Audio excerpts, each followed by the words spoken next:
The journey.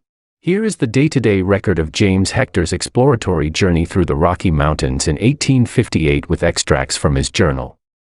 Saturday, August 7, 1858. Following the route of Highway 1A towards the mountains, Hector came to Deadman's River. Now known as Ghost River, legend has it that in the early days a ghost was seen going up and down this river, picking up the skulls of dead Indians who had been killed in battle by Cree Indians. Hector crossed the river at the point where it joins the Bow River. The site now is covered by the water of Ghost Lake. By evening, Hector arrived at the site of Old Beaufort to prepare for his penetration of the Rockies in search of a possible route for a railway.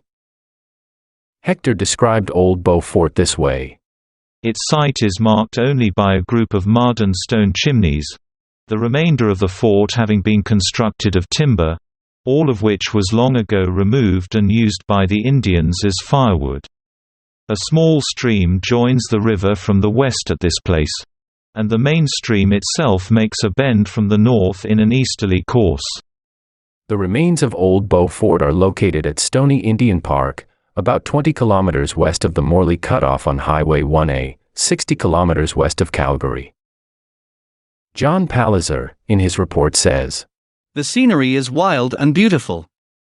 The Beaufort was established by the H.B. Company for the purpose of trade with the slave Indians, a name applied by the Crees to the Blackfoot, Pagan, and Blood Indians. These tribes are considered by all who know them as the wildest and most dangerous of the Aborigines in British territory. The fort was ultimately abandoned by the company owing to the expense involved in keeping a sufficient staff of men for its protection. The barter was chiefly for provisions and buffalo robes, and very few fine furs were obtained, so that by the time the goods were transported and the few furs sent to Lake Winnipeg, very little profit resulted. Besides, frequent attacks were made on them by the Blackfeet, and several of the company's servants lost their lives defending the establishment." Old Beaufort had been chosen as a rendezvous point for the three parties which made up the Palliser expedition.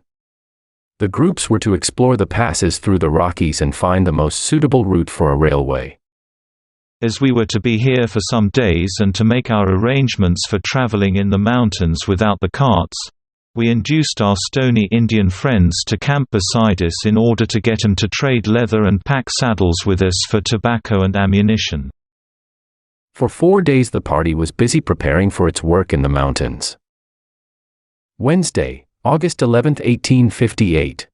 This is the first day of the James Hector journey, which will ultimately take him 57 days to complete. Accompanying Hector was the botanist Eugene Bourgeau, 3 men from the Red River area, named Brown, Sutherland, and Peter Erasmus, guide and interpreter. As well there was Nimrod, reputedly the best hunter of the Stony Indians. Hector could not pronounce his Indian name. According to the Bible, Nimrod, a descendant of Ham, is described as a mighty hunter. Traveling west along the Bow River, the party consisted of 8 horses, 3 of which served to carry all the little baggage I cared to take, consisting principally of instruments, bedding, ammunition, and tobacco. They also took a little tea and grease, but had been assured that in the mountains, where they were to explore, there would be ample game. Following along the Bow River they entered a valley within the first range of the mountains. After traveling for about 30 kilometers, through fine open woods of young pine, over high-level terraces, they camped beside a series of lakes formed where the river had expanded. Bourgeau named the area Lacs des Arcs. Translated, it means Lakes of the Bow. From his campsite Bourgeau named 3 other peaks. One he called Pigeon Mountain, presumably because he saw wild pigeons in the area. Another peak was named Grotto Mountain because it contained a large cave with a high arched roof, and the third he called Windy Mountain, otherwise known as Wind Mountain, which was officially renamed Mount Lougheed in 1928 after Senator James Lougheed, one-time federal minister of the Interior. Bourgeau's original name was inspired by a high peak to the west, on which the clouds were gathering and curling about. Thursday, August 12, 1858. Today, Hector and Bourgeau climbed Grotto Mountain, which was behind their camp. Following a wild stream, they came across trickling falls several hundred feet in height, splashing in a clear pool with green mossy banks, and in which we performed our morning ablutions. Close by they discovered a large cave, with a high arched roof and narrow mouth, and like Robinson Crusoe's, with its old goat for a tenant, but in this case he had long been dead. Here the men split up, Bourgeot continuing on to investigate Windy Mountain while Hector and his party traveled for several kilometers along the side of the valley. Bourgeot did not continue with Hector. He remained behind collecting plant specimens and returned later to Old Beaufort. Eventually, he returned to England and gave his collection to Kew Gardens, London. Stopping for the night, Hector saw. Just opposite our camp there is a mountain with 3 peaks which form a striking group. It would be another 28 years before geologist George Mercer Dawson named the peaks the Three Sisters in 1886. The Three Sisters was so named because each peak resembles the other two. Friday, August 13, 1858. As food was getting short, they did not move their camp, and while Nimrod went hunting, Hector discovered an abundance of fossils in the beds of limestone. The fossils helped Hector judge the age of the rocks. He continued to keep detailed notes and made sketches of each mountain and valley as he went along. Wherever he could, he measured the heights of the mountains too.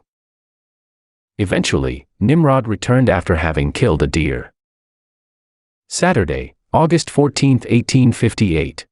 The party traveled 21 kilometers along the valley in 5 hours. Sunday, August 15, 1858.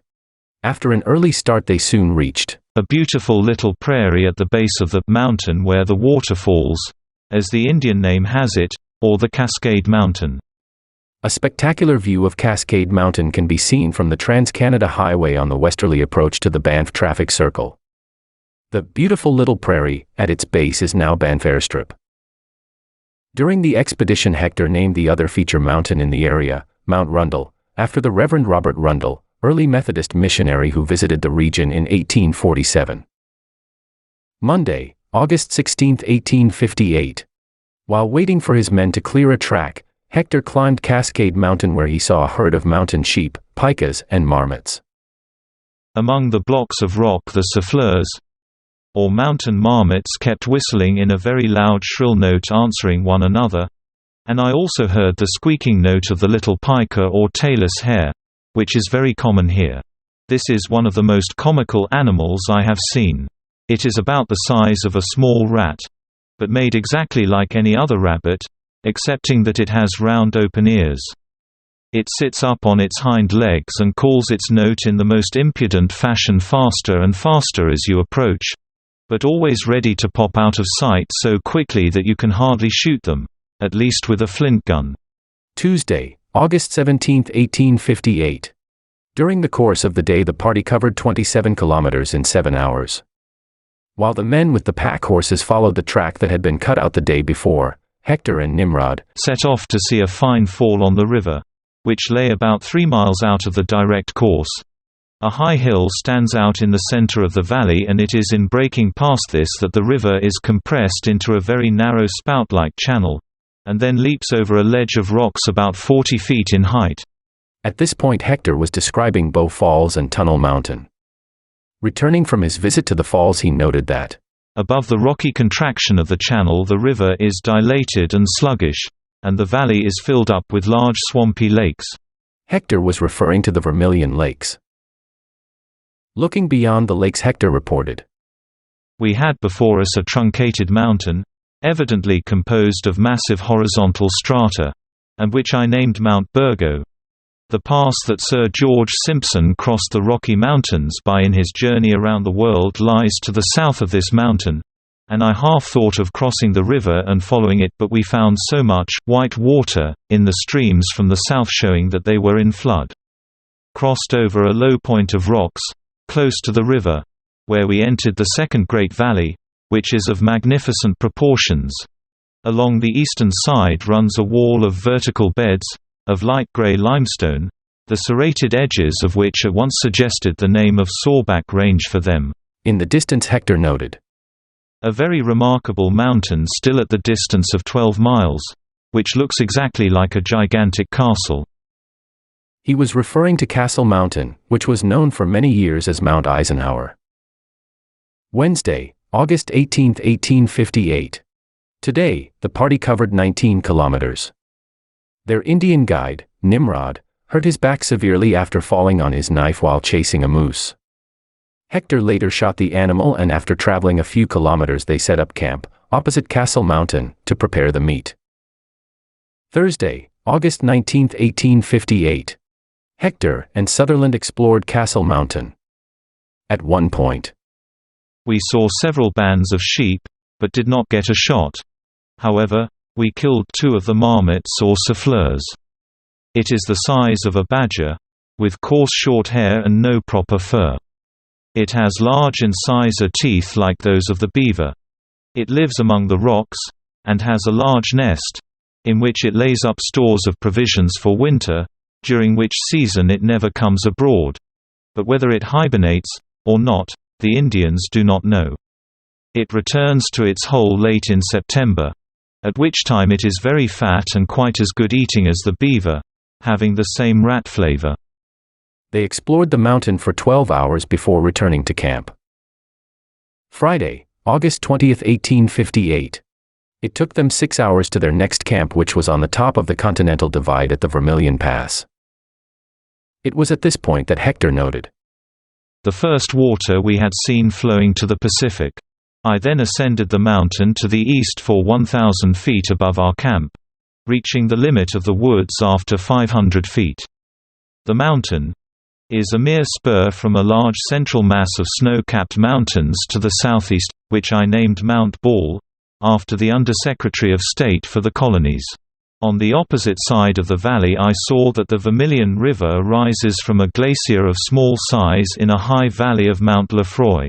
General Sir John Henry Lefroy was a soldier and scientific advisor to the British Army. He was governor of the Bermudas in 1871 and Tasmania in 1880. Today, the group shot at its first white goat, but only succeeded in wounding it. They are very large animals and walk in a deliberate manner, picking their steps over the rocks as if their feet were tender. Mount Ball at 322 m is the highest peak in the Ball Mountain Group, southeast of the rest area. Saturday, August 21, 1858. The party encountered heavy soaking mist this morning, which soon wetted everything we had for the first time since entering the mountains. For 4 hours they descended the valley of the Vermilion River. After 10 kilometers they arrived at the Vermilion Plain. Its surface is entirely covered with yellow ochre, washed down from the ferruginous shales in the mountains. The Kooteney Indians come to this place sometimes, and we found the remains of a camp and of a large fire which they had used to convert the ochre into the red oxide which they take away to trade to the Indians of the low country, and also to the Blackfeet as a pigment, calling it vermilion. This area is known as the Paint Pots, mineral springs which early white men mined for ochre. It was used as a base for paint. Sunday, August 22, 1858. An uneventful day. The party traveled 23 km along the Vermilion River over a period of 8 hours. They came across a heavily wooded area. We got involved in a forest of cedar, the first I had seen since leaving Lake Winnipeg, and which was almost impassable. This section of the journey follows the Banff-Windermere Parkway for 18 km from Numa Creek to a spot near Vermilion Crossing. Monday, August 23, 1858. Because of a thunderstorm and heavy rain the night before, Every bush and tree was loaded with moisture. Soon it did not matter much whether we went into the river or not, so that we frequently saved a difficult turn by accepting a ducking. during the course of this day's journey they discovered High banks of white gritty calcareous marl, having a chalk-like texture, a mineral lick, where they found evidence of goats' teeth marks in the mountainside. Later that day they passed through a gorge which is now named Hector Gorge. At one point at the bottom of the valley they came across soft white sandy slates. The men, by Nimrod's advice, carried away pieces of this soft slate, and at night they were all busy manufacturing pipes from it. Goats can still be seen, munching the marl, at the Mount Wardle mineral lick where their forebears ate centuries ago. Mountain goats are distinguishable by their white coats and short black horns. Mountain sheep are identified by their brownish-colored coat, white rump patch, and in the male, massive curled horns. Further along the same highway the Hector Gorge viewpoint shows the start of the 10 kilometers long gorge. Tuesday, August 24, 1858. The camp was awakened by some startling news. This morning Nimrod, who had set off early to hunt, returned shortly as white as it is for Indian to be with fear. He had been chasing a deer, and had suddenly come on a panther, but further than saying that he had wounded him, we could get him to tell us nothing. From seeing them so seldom, the Indians are much more afraid of them than they are of grizzly bears, although there is no comparison between the ferocity of the two animals. Because of dense forest and soaking wet clothes, the group only managed to travel 6 kilometers that day. Wednesday, August 25, 1858. Hector changed his course from a southeast direction to a northwest direction. I should have liked very much to have descended the Kooteney River for some distance, to find if there is any gap in its valley by which a passage could be effected to the west without following down the stream. But my orders to confine myself to the waterline of the mountains, and which required me to be back at Fort Edmonton early in October, limited me to a less extended circuit in the mountains than I should then have required to make. Hector was also concerned there was little game in the region and they were running short of provisions. Altogether, the party covered 24 kilometers that day. A great deal of beaver activity was seen. We saw where they had been cutting up trees 5 and 6 inches in thickness into short billets, to use in constructing their houses and dams. That night in camp, we heard the cries of a panther, which are exactly like those of an infant. Nimrod says that they call in this manner when they come on the tracks of men or horses, and he seemed to think it might come close, or even into our camp during the night. So when he lay down to sleep, he kept his dagger, or big Indian knife, close to his hand. The location where Hector changed direction and started to follow the Kootenay River to its source is near the Dolly Varden picnic site, which is 68 kilometers west of Castle Junction. It is interesting to note that Dolly Varden is the name given to the bright orange or red spotted trout popular in western streams. The original Miss Dolly Varden was a character in the novel Barnaby Rudge by Charles Dickens. She was known for wearing pink spotted dresses. This 18-kilometer section of Hector's route from Kootenay Crossing, Kootenay National Park to the Forestry Road cannot be traveled by automobile, only by foot or horseback. It is a one-day hike to Hector's camping spot of August 26. The night of August 25 he camped near the location of the park gate. Thursday, August 26, 1858. Although it hadn't rained heavily since they had crossed the Continental Divide, the group and its baggage were drenched from mountain mists. The constant moisture has had a bad effect on our moose meat, which, although well enough prepared to keep in the dry climate of the east slope, has within the last few days completely rotted. This is the more serious, as we now seldom see any tracks of game. In his writings on this day, in which the party only covered 13 kilometers, Hector recorded, yesterday, we passed the remnants of very old encampment that must have been inhabited in winter, as the trees round it had been cut down on snowshoes, the stumps being 6 feet high, showing the snow to have been 4 to 5 feet deep. We saw signs of this being a very fine fur country, for marten and other tracks were very abundant, but the absence of game, which is very unaccountable, prevents the Indians tenting up this way to trap. By noon the group had reached 2 lakes, which are the source of the Kootenay River. Its shallow waters were thrown into waves by a stiff westerly breeze and splashed on a shore of pure white sand. But when we entered the lake to bathe, we found that a few yards from the shore it had a muddy bottom that was almost unfathomable. Nevertheless, Hector was enraptured with the birds and began to see many plants that, until then, he had failed to notice. Friday, August 27, 1858. Continuing their journey northward they came across the Beaverfoot River after traveling through a few kilometers of mossy swamps and small deep lakes crowded with brightly colored flowers. Hector named 2 mountains in the region respectively, Mount Vaux, after William S. W. Vaux, a collector of coins for the British Museum and a friend of Captain John Palliser, and Mount Goodsir, after one of Hector's teachers, John Goodsir, professor of anatomy at Edinburgh University. At this time Hector and his group were running short of provisions. In the afternoon we passed 2 large streams in the valleys of which grew quantities of raspberries, which were very welcome, as we had almost no provisions left. Even their attempts to catch trout for their supper were unsuccessful. The provincially operated Kootenay Crossing campsite is located south of the Trans-Canada Highway 1 kilometer west of Yoho National Park's west entrance, 28 kilometers along the forestry road which follows up the Beaverfoot Valley past Beaverfoot Lodge. In the vicinity of Beaverfoot Lodge, Hector's party camped for the night. Saturday, August 28, 1858. The party was forced to chop its way through fallen timber and had only covered 10 kilometers when a violent storm forced them to make camp. Sunday, August 29, 1858. A memorable day for James Hector. Today he was to discover Wapta Falls, be kicked unconscious by his horse, almost be buried alive and nearly starved to death, all within 1 hour and a half. Hector wrote that for the last few days their horses were faring badly.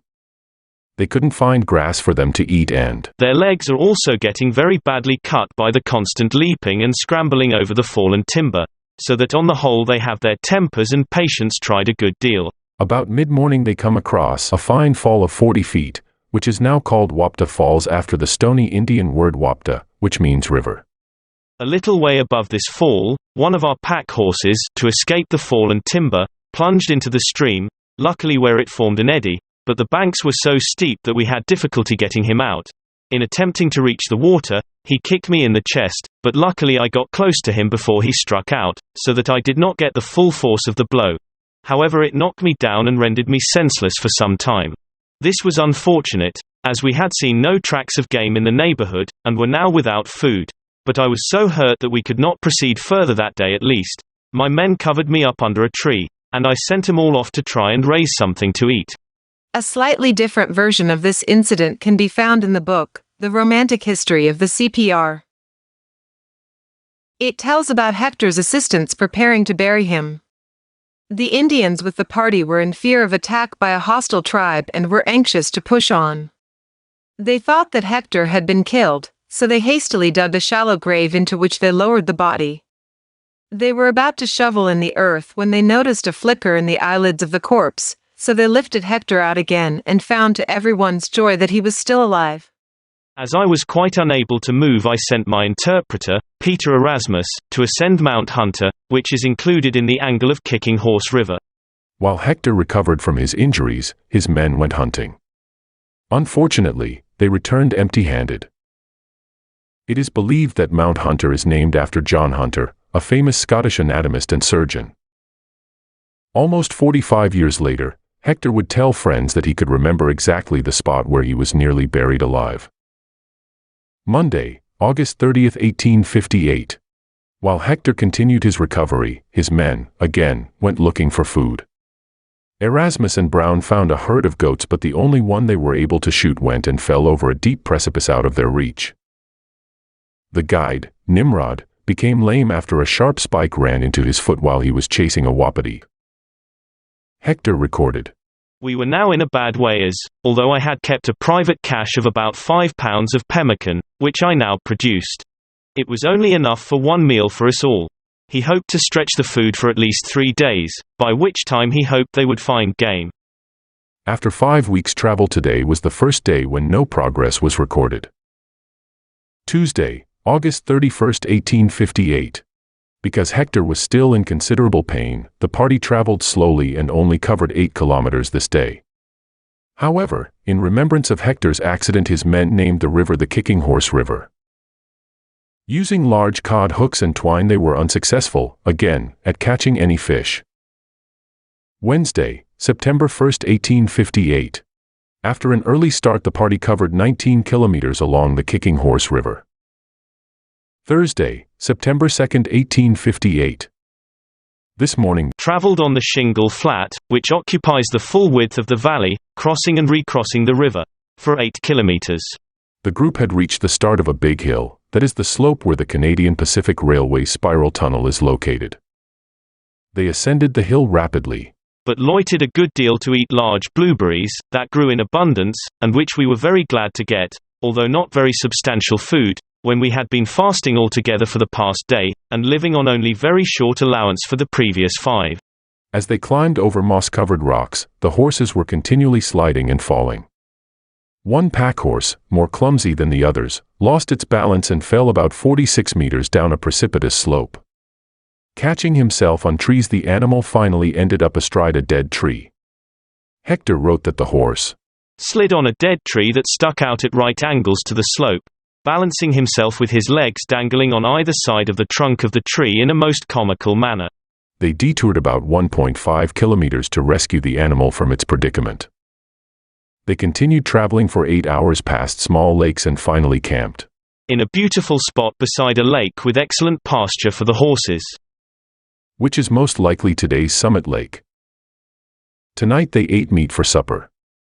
I had killed a grouse and we were glad to boil it up with some ends of candles and odd pieces of grease, to make something like a supper for the 5 of us after a very hard day's work.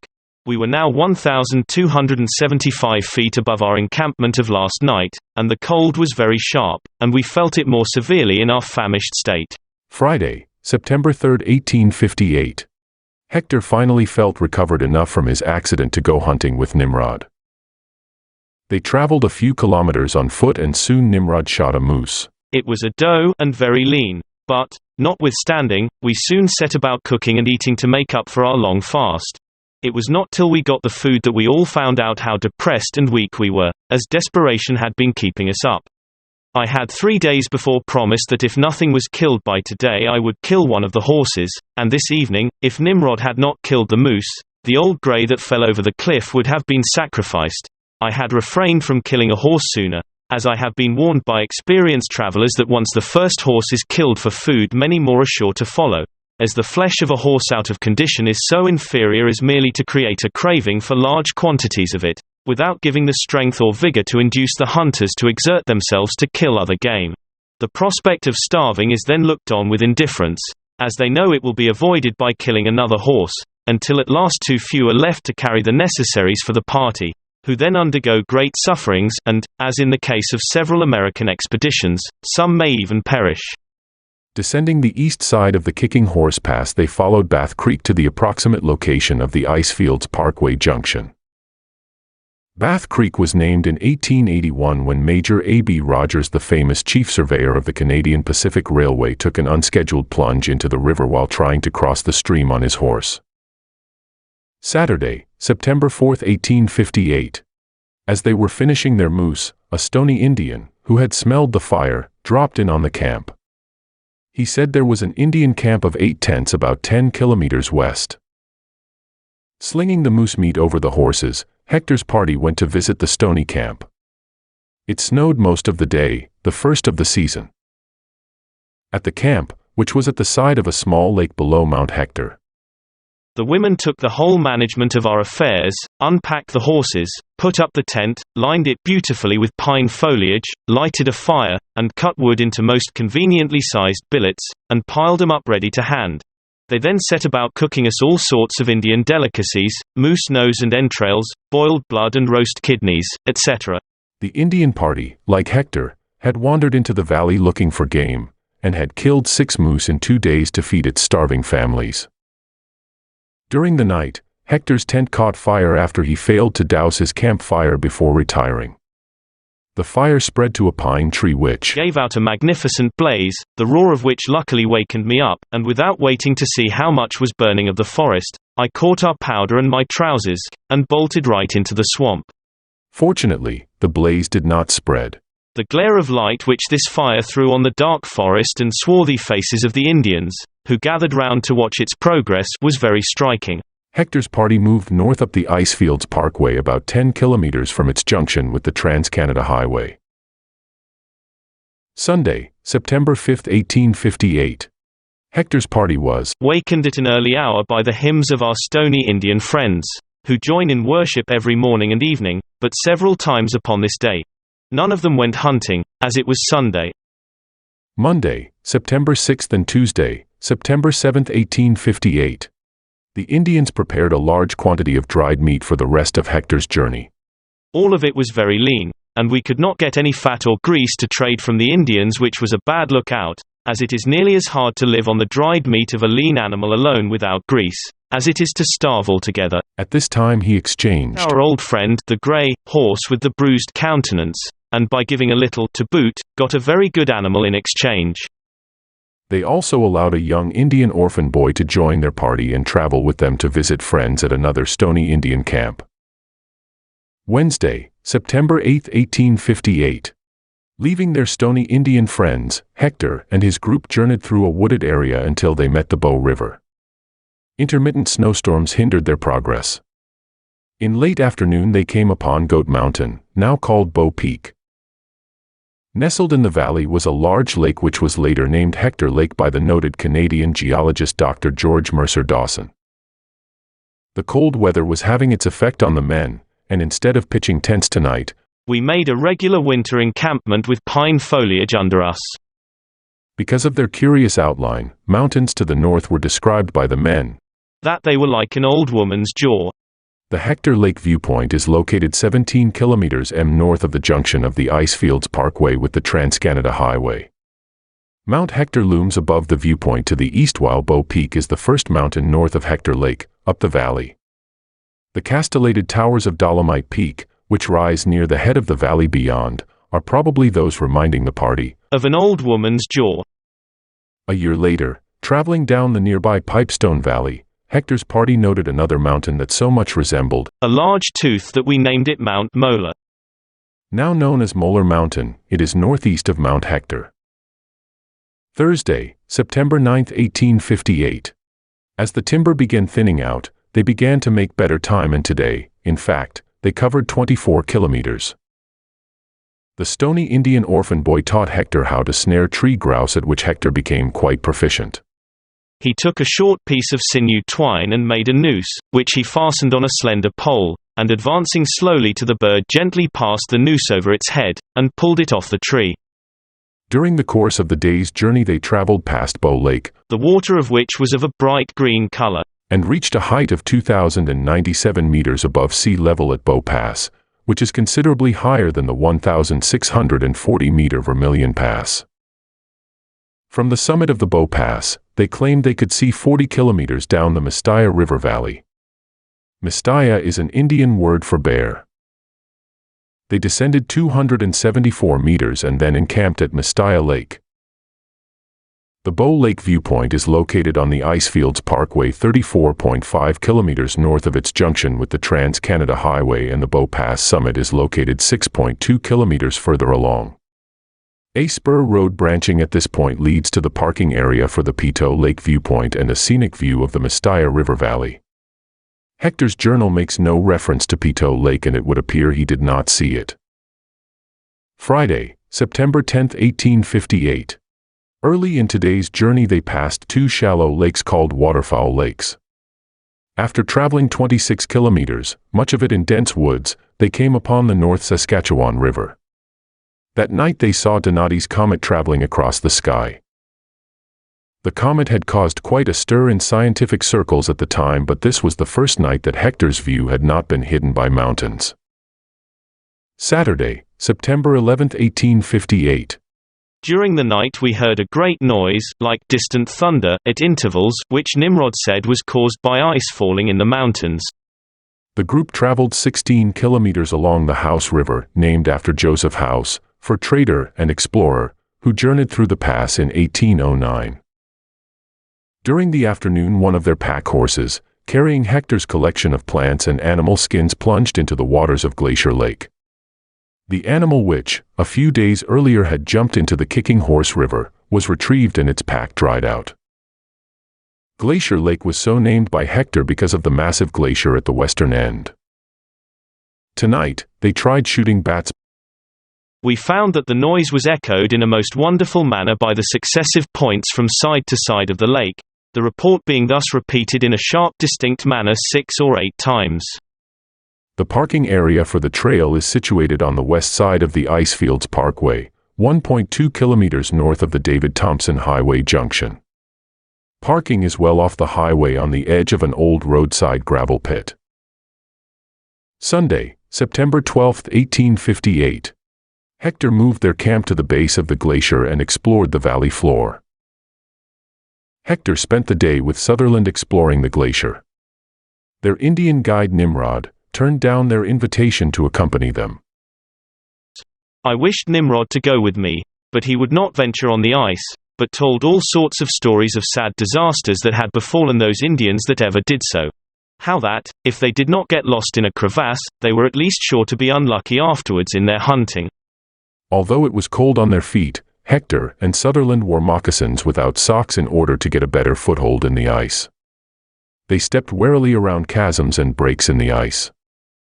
We had to go a great way round to avoid one of these rents, and at last had to jump it when about 4 feet wide, and, as I found, by timing the fall of stones, 160 feet deep.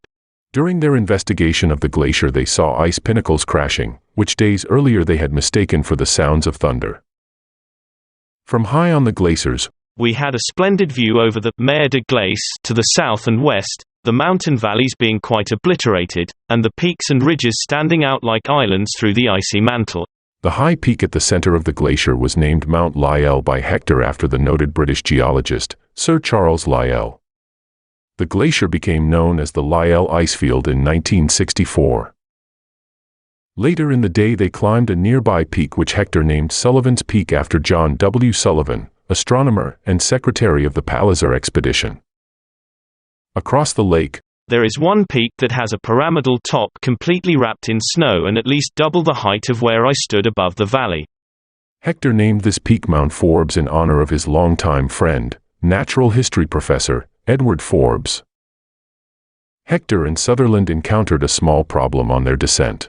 At one point we thought at first we should require to turn back, and gain the surface of the glacier as we came to a precipice that was closely hemmed in between a wall of ice and one of rock.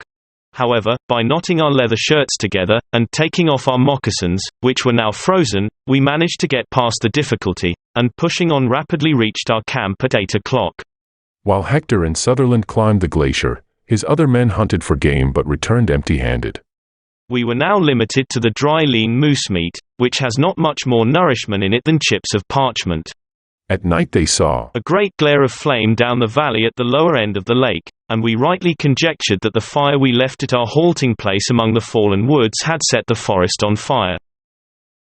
Tuesday, September 14, 1858. The party broke camp early and within 2 hours came across a still burning forest. Stumbling through the smoldering underbrush, our horses' legs suffered a good deal. In time they reached the main valley of the North Saskatchewan. After traveling only 13 kilometers they set up camp among some sand hills. Near our camp we found some old buffalo dung, and the Indians told us that not many years ago there were many of these animals along the valley of the North Saskatchewan, within the mountains. 11 years ago, they say, there were great fires all through the mountains, and in the woods along their eastern base, and after that a disease broke out among all the animals, so that they used to find wapiti, moose, and other deer, as well as buffalo, lying dead in numbers. Before that time, somewhere about 1847 or 1848, there was abundance of game in all parts of the country. But since then there has been great scarcity of animals, and only the best hunters can make sure of killing. Hector was returning from the west end of Glacier Lake approximately to the junction of the Icefields Parkway and the David Thompson Highway. Wednesday, September 15, 1858. At a point along the bank of the North Saskatchewan, the Stoney Indian orphan boy and Nimrod joined up with Hector, bringing with them some goats they had killed. We tried to eat the goat meat, which was that of a fine young kid, and was fat and exceedingly good-looking. But in spite of our hunger none of us could retain it on our stomachs, as the rank musty flavor gave rise to intense nausea. In the afternoon, we went very fast, and after 12 miles we crossed a rocky point where the river abruptly changes its course to the north, entering a wide valley that is prolonged through the mountains. The region, known as the Kooteney Plains, is about 12 kilometers long and 4 kilometers wide. It was well known as the place where annually, the Kooteney Indians exchanged their furs with the traders from Rocky Mountain House. The party made especially good time that day. Hector traveled along the route of the David Thompson Highway, Highway 11, east of the Parkway Junction. The rocky point where the river abruptly changes its course to the north is now called Whirlpool Point and is 19.6 kilometers from the junction. The Kootenay Plains area is now partially flooded by the Abraham Lake, which has formed behind the Bighorn Dam. The lake was named after Silas Abraham, a Stoney Indian, and his family, who lived in the area for many years. Thursday, September 16, 1858. While Erasmus, Nimrod, and the Stoney Indian orphan boy went hunting for mountain sheep, Hector backtracked to a nearby rocky point now called Whirlpool Point but which Hector named Pine Point. He examined its geological structure and identified the vegetation. The hunters successfully killed 4 large mountain sheep rams. Since they were too big to carry, plans were made to collect the meat the next day. Friday, September 17, 1858. They took packhorses part way up a steep mountain slope. However, as Hector did not want to risk the animals, he directed his men to drag down the rams, killed the day before. Hector continued to the top of the mountain, either Sentinel or Elliott Peak. At one point more than 100 rams rushed past him. So close, indeed, that I hit them with stones. Saturday, September 18, 1858. Continuing their trek along the North Saskatchewan River, Hector noted a valley to the west. Through this valley, Nimrod said, a trail runs to Jasper House, known as Old Klein's Trail. Klein was a trader that every summer traveled through the mountains from Jasper House to the Kooteney Plain, and then returned through the woods by their eastern base, collecting, during this tour, enough provision to support him at the trading post of Jasper House during the winter. On this day Hector recorded that he named a lofty peak, Mount Murchison. Sir Roderick Impey Murchison was Director General of the Geological Survey of Great Britain and President of the Royal Geographical Society. He had recommended Hector as a member of the Palliser expedition. About 4 p.m. Hector and his party left the mountains, just 38 days since they had entered them from Old Beaufort. Hector became separated from the rest of the group because he was examining rock formations. A heavy hail and thunderstorm began. The fall of rain and hail was so severe that the horse tracks were quite obliterated, and I was pushing on very fast in doubt of whether I had passed them or not, when suddenly my horse shied at a bush, and immediately out sprang a splendid panther. I did all I could to pull off the leather cover from my rifle, but it was so soaked from the rain that I found it immovable. He stood a few seconds within 12 feet of me, lashing his tail, and as if in doubt whether to spring, while my horse danced about in a state of disquietude, till at last he made off into the brushwood again.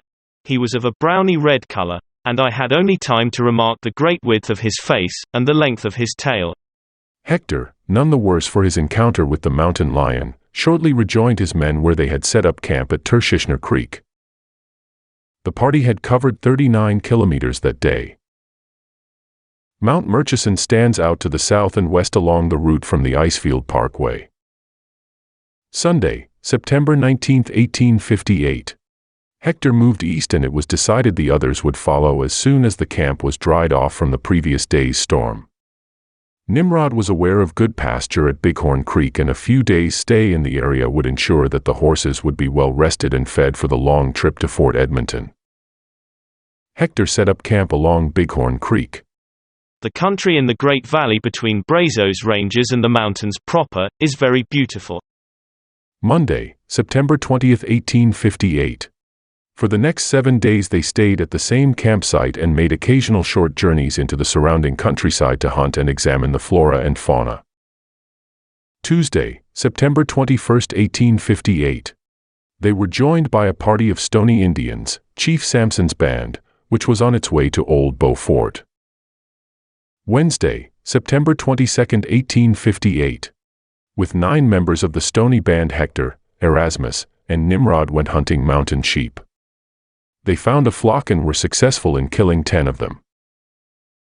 At the end of the day we found there had been 10 sheep killed, of which Nimrod killed 5, Erasmus 2, myself 1, and the Stoneys only 3 among them. That it may not seem like butchery, I may mention that from their habits the Rocky Mountain sheep is as difficult to hunt as any deer, while the gray color renders them a less easy object to aim at. Hector went on to record, Nimrod was the great man among the Indians on returning to camp, as a good hunter is always held in the highest estimation. He does nothing but idle and smoke in camp, and may lord it over the rest as he pleases, as they are all afraid to offend him. Thursday, September 23 and Friday, September 24, 1858. Hector did not record any activities for these 2 days. Saturday, September 25, 1858. Hector's horses showed steady improvement resting and grazing. Sunday, September 26, 1858. Hector examined the geological structure of a limestone hill. Monday, September 27, 1858. This morning, after giving away everything we could spare as presents to our Indian friends, and leaving with them the boy that had accompanied us from Bow River, we started to continue our journey to Edmonton. The 7 days' rest had greatly improved the horses, and without it I doubt if we should ever have got them to winter quarters. They were approaching the Grotto Mountain range, named after Joseph E. Grotto, a Hudson's Bay Company employee who served as postmaster and clerk from 1852 to 1864 in Edmonton, Rocky Mountain House and Jasper House. The party rode 24 kilometers and camped at the source of what is known as Shunda Creek. They probably camped at Shunda Lake. Tuesday, September 28, 1858. They continued making good progress and came across the North Saskatchewan River that afternoon. That night they camped by a spruce swamp, after traveling 37 kilometers. Wednesday, September 29, 1858. Keeping to the valley floor they made good time and traveled 40 kilometers before setting up camp. Thursday, September 30, 1858. The valley has now expanded till the high lands are represented only by rounded hills at a considerable distance, wrote Hector on the day when they reached Rocky Mountain House. The first post was built by the Northwest Company in 1799. In the intervening years until 1861 the post, which became the property of the Hudson's Bay Company in 1821, was opened and closed many times depending on the business climate of the time between the Indians and fur traders. A total of 3 posts were built on the site. The last post ceased as a trading center and was abandoned in 1875. The place had a deserted look, the parchment windows being torn, the doors standing ajar, and the courtyard choked with weeds. We established our camp in the kitchen, and tearing down some of the half-rotten pickets, soon made a blazing fire, but I did not feel nearly so comfortable as if we had been encamped as usual.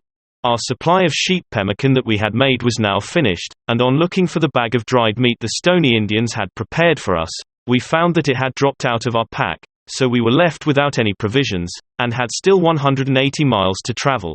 During the night there was much thunder, followed by snow, being exactly the same kind of storm that ushered in the previous winter.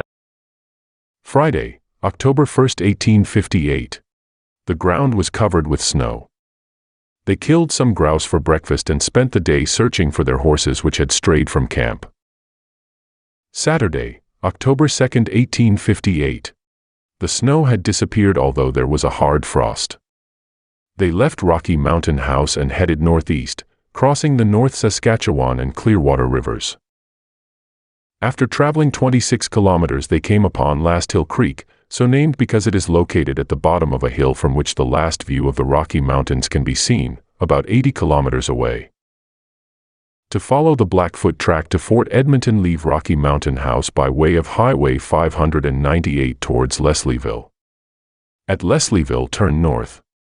Proceeding north, turn right at the first grid road and within 6 kilometers a relatively steep hill will begin. At the top take a few moments to observe a last view of the Rockies. Sunday, October 3, 1858. The weather was bitterly cold today and they traveled quickly. By noon they had reached Gabriel's Lake, probably named after Baptiste Gabriel, whom Palliser described as a first-rate trader and a smart little hunter. They camped with some Indians near Blind River and exchanged Hector's leather tent for some venison. It snowed heavily that night and by morning there was 15 centimeters on the ground. Hector stopped along the south shore of Gabriel's Lake. Travel east from Leslieville about 6.5 kilometers to Withrow. Gabriel's Lake is located about 8 kilometers northeast of Withrow. Monday, October 4, 1858. Despite the drifting snow Hector's party struggled on and traveled 45 kilometers before they were forced by a violent storm to build a winter camp of pine branches. Their journey took them past Gull Lake and Prince Lake. Hector went around the north end of Gull Lake which is 13 kilometers east of Rimbey. Hector's Prince Lake has no official name today although local residents refer to it as Mud Lake. It is on the north side of Highway 53, about 24 kilometers west of Ponoka. Tuesday, October 5, 1858. By morning their shelter was completely covered by a heavy drift. Hector tore up his blanket to make foot wrappers for his men. They crossed Battle River and Pigeon Lake Creek, which was so deep they had to swim across. The effect of the plunge on our worn-out horses was, that a few miles after, they began to give out, so that we could hardly get them along. By nightfall they had traveled 32 kilometers. Hector crossed Battle River close to its junction with Pigeon Lake Creek. It is about 13 kilometers west of Usona, which is 29 kilometers northwest of Ponoka. They passed close to Phelan on Highway 13 between Pigeon Lake and Bear Hills Lake. Wednesday, October 6, 1858. We traveled on slowly, all on foot, driving the jaded horses through the deep snow. At noon they reached Bad Beaver Dam, where they stopped for lunch. At dusk they reached the Stony Plain, only 40 km southwest of Fort Edmonton, and camped for the night. Bad Beaver Dam appears to be the marshy area north of Big Stone Creek. He continued north, passing between today's community of Patience and Watelet Lake. Hector's Stony Plain should not be confused with the present-day town of Stony Plain, 20 kilometers west of Edmonton. Hector noted that the area was covered with boulders. Thursday, October 7, 1858. This is the last day of Hector's 57-day exploratory journey, which had taken him 900 kilometers through the mountains and foothills. A sharp frost held the snow firm and the horses were able to make good speed. At noon Hector and his men reached White Mud Creek and halted to wash our faces before arriving at the fort. At 4 we reached the river, and soon attracted the attention of the inhabitants of the fort, and I had the satisfaction of distinguishing Captain Palliser and the rest of our party awaiting me on the other bank. The swimming of the horses was a troublesome work, as some of them were very weak. Hector concludes in his journal. Thus, in only 57 days the 23-year-old drive James Hector had traveled more than 900 kilometers in snow and rain, through swamps and forest fires, over mountains, risking and recovering from injury, all in order to advance scientific knowledge and for the joy of adventure.